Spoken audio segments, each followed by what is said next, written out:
Hi guys, thank you so much for coming. My name is Hailiey Bianco. If you don't know that, I'm assuming you do. I am a senior graphic design major graduating in May, and this is my senior show, Finding Home. Finding Home started last year in my junior year when I made that really big fire piece on the other side of the wall.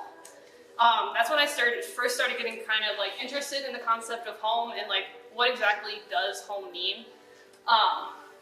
And also that was just a really big piece as in I was in this major creative block like that entire semester, and then I just like decided to let go and blowtorch my art.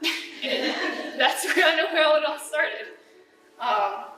So I also got really interested in the concept of healing the inner child, kind of based on my own experiences growing up.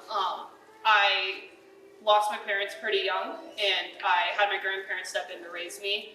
And from that point on, there's always that like missing piece of like, what exactly is a home when you were separated from a childhood home, and the house that you're separated from the people that were supposed to raise you, and you're just not really sure where to call home. And then I moved here and then kind of started giving that space to like really find myself and have that like freedom to really know who I am. And that was kind of elevated in January 2021, my sophomore year, which was also COVID, when my mom passed away. She had Parkinson's disease and she had passed away. I spent Christmas 2020 in hospice care with her, and then she passed away on January 4th. And then I moved back here a week later and started my volleyball season, and that was rough. It just never really got the time to process all that. And then about in March, I had a season-ending concussion that year, and then ended up stepping away from volleyball. And about 2 months later, I spontaneously took a counseling job at Covenant Point Bible Camp. Got hired 3 weeks before camp started, and just moved there into the Upper Peninsula. Had no idea what this place was, but I just kind of did it. And that was honestly like the best decision I ever made, and that place has significantly impacted my life in so many different ways. This past summer I was back at Covenant Point, and I was reading a book called Welcome Home, Building a Home for Your Soul.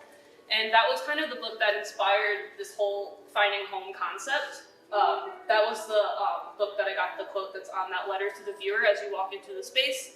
That home is not a physical place, it is the place where your soul feels it belongs.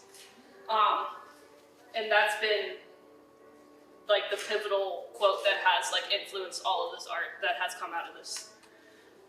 So everything that was made in this gallery was made my senior year, except for that big fire piece in that tower over there. The collages were made last year, but the boxes were built just a couple weeks ago. And then I also did into a deep dive of theology this year a lot, and where I got really interested into the concept of deconstruction. And after I kind of like laid a foundation of like what home means to me, that's when I kind of started deconstructing everything that has happened in my childhood. And it's been a lot of like having to look that pain that had happened to me in the eye in order to be able to heal from it. And my fire is not like a thing of like, I am destroying my childhood. Like I am making peace with my childhood so I can have peace within myself now. That inner child is still in me, and that's what's most important in the show, is that she's always been inside of me. So that is why I use the childhood photographs to kind of just connect back with the inner child. And also, there's also symbols of my own childhood home in there, of the one I first grew up in. The houses in there on this outer wall are my childhood home. And the sunflower is also very prominent in a lot of things here. And that's just in reference to basically the one memory I have of my childhood home is that there was a giant sunflower in my back alley in that house. And ever since then, I've just like, I love sunflowers. They really just represent a lot of how I want to define myself. So yeah, that is Finding Home.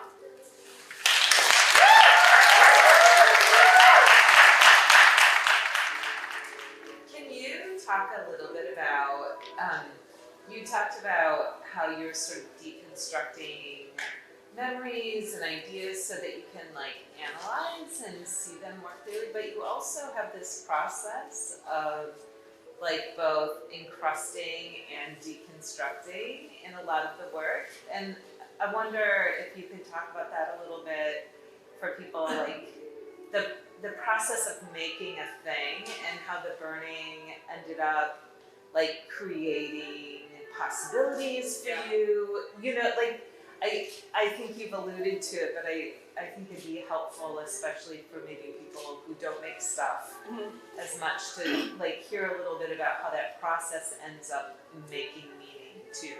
Yeah, process is really important to me in my art, as in a lot of the ideas that I have when I'm making art usually don't end up being the final product, as in most of the time when I make art, I just don't have an idea in mind because I know I don't go in with expectations because I know I'm not going to meet them. And the fire was really helpful for me because it was like the thing that helped me let go, because I've had a really hard time of letting go control in my life.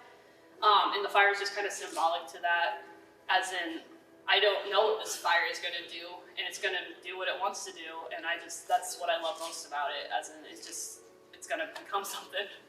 So would you say that like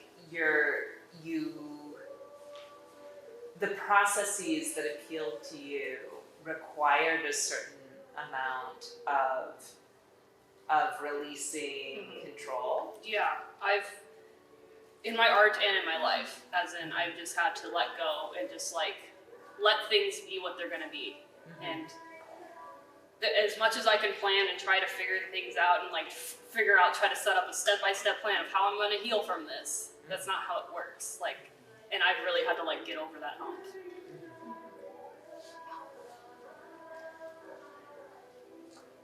Yeah. There's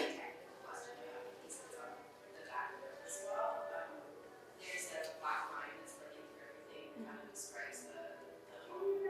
And I'm wondering, is that completely true when everything's printed and assembled, or is that on every layer? It's on every layer. Okay, because it's really Yeah, amazing. that's how it lines up so perfectly. Exactly, it lines up so perfectly, and it just vibrates kind of off the surface. And like it feels almost like looking at 3D glasses, like it floats. And I don't know, I was wondering about it, and also it's super great. And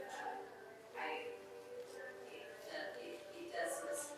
I like that it's on every layer and then brought over the top, because then it makes me think about like what else is underneath those layers that is concealed. And I like that there's some continuity between all the layers, because it speaks to the same thing you're talking about. Like the same person is like present in every stage.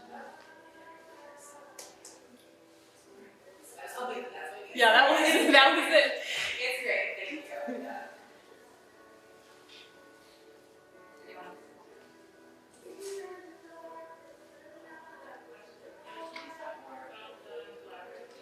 Yeah.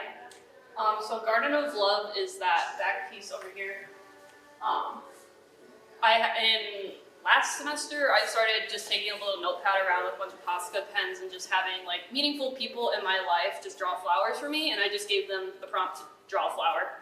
And it was kind of like at camp last summer was our theme verse was Psalm 139, and we had a bunch of different flowers, and it was kind of a camp project that we did. So I kind of wanted to take that and just like elevate it and make it an art thing as well.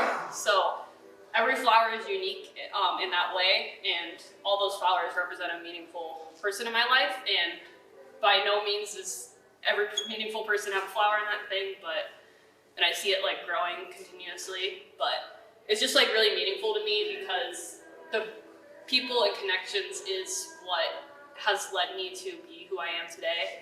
So I just wanted to find a way to be able to bring people that I care about into the show as well. And they aren't direct, right? Like you scan them in, I scan them printed in. them out, and so they're all the same size now and everything. Yeah. Which I think is a really interesting idea, right? It's like there's contribution, but it still goes through the filter of yourself, right? Yeah. Which is interesting.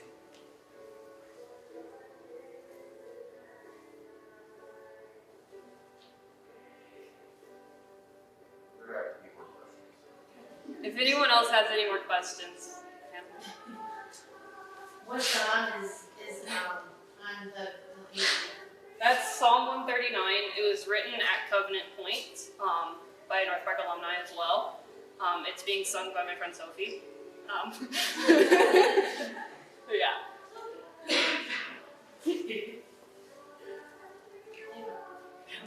Yeah.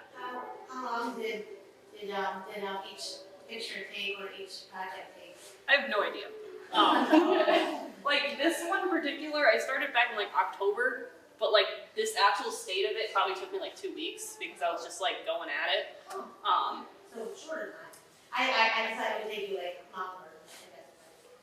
Well, like this one probably took me this took me a long time. Like they're all over the place. Yeah. I get stuck in my head a lot, so it's like I'll look at a painting for like a month and not do anything to it. So usually I destroy it and then just keep going.